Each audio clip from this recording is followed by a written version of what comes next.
ছবিৰ শেষত প্ৰত্যেক দিনে আমাৰ উদ্যোক্তাসকলে আমাৰ ভাতৃপ্ৰতিম অপূৰ্ব শইকীয়া আৰু তেওঁলোকে কোৱাৰ বাবে দুই এটি গীত আমি 20-25 মিনিট বা তেনেকুৱামান সময় আমি গীতৰ মাজত সোমাইছিলোঁ। তেওঁলোকৰ আনন্দ ফূৰ্তিটো দেখি মই আচলতে মোৰ মনটো ভৰি পৰিছিল। আৰু ছবিৰ ক্ষেত্ৰত তেওঁলোকক কি জ্ঞান দিব পাৰিলোঁ সেয়া মই নাজানো। আচলতে ছবি ভাল পাওঁ বাবেই ৰং তুলিকাৰ লগত সৰুৰ পৰা খেলিছোঁ বাবেই তেওঁলোকৰ মনৰ মাজত সোমাবলৈ যত্ন কৰিছোঁ। আচলতে প্ৰাথমিক এটা ধাৰণাহে। আৰু ইয়াতে কেইজনমান একদম গুৰুত্বপূৰ্ণ কথাটো হৈছে ইয়াতে কেইজনমান মানে শিশু তেওঁলোকৰ হাত অলপ পৰিণত হৈ আছে। তেওঁলোকে যিহেতু স্কুলত পঢ়ে, স্কুলৰ শিক্ষকেও আৰ্টৰ ধাৰণাবোৰ তেওঁলোকক দিছে আৰু তেওঁলোকে সেয়েহে তেওঁলোকৰ ছবি অঁকাৰ হাতটো অলপ পাকৈত হৈয়ে আছে।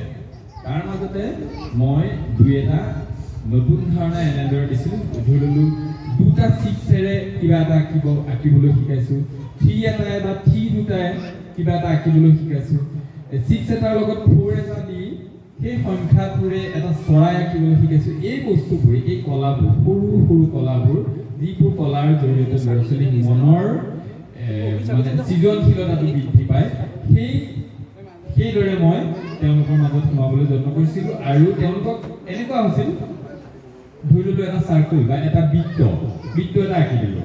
তাৰপিছতে বৃত্তটোৰ পৰা কি কি ছবি আঁকিব পাৰিম তেওঁলোকক সোধোঁ, তেওঁলোকে ধুনীয়াকৈ কৈ দিয়ে।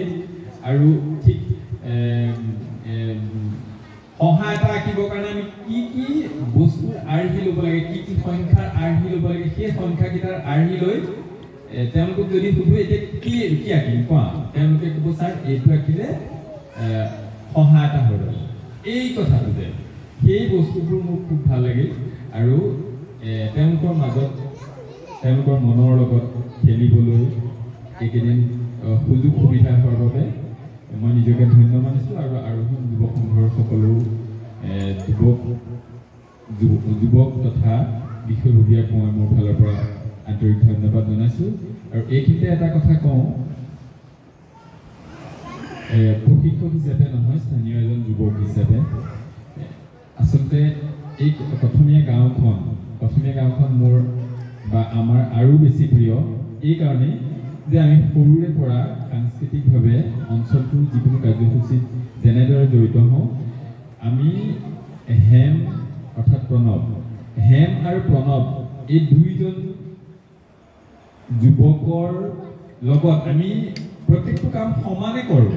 আৰু এটা কথা কৈ ভাল পাম যে আমাৰ গাঁৱৰ যিকোনো সাংস্কৃতিক কাৰ্যসূচীত, ভাওনাৰ পৰা ধৰি যিকোনো সাংস্কৃতিক কাৰ্যসূচীত হেম নহ'লে আমাৰ ল'ৰাবোৰে একো কৰি সুখ নাপায়, ভাল নাপায়। হেমে ধমকি এটা নিদিলে, হেমে দুচাক নিদিলে সি মানে ভাল নাপায়, তেনেকুৱা তাৰমানে। আৰু সেই অৰ্থতে আৰু অৱশ্যে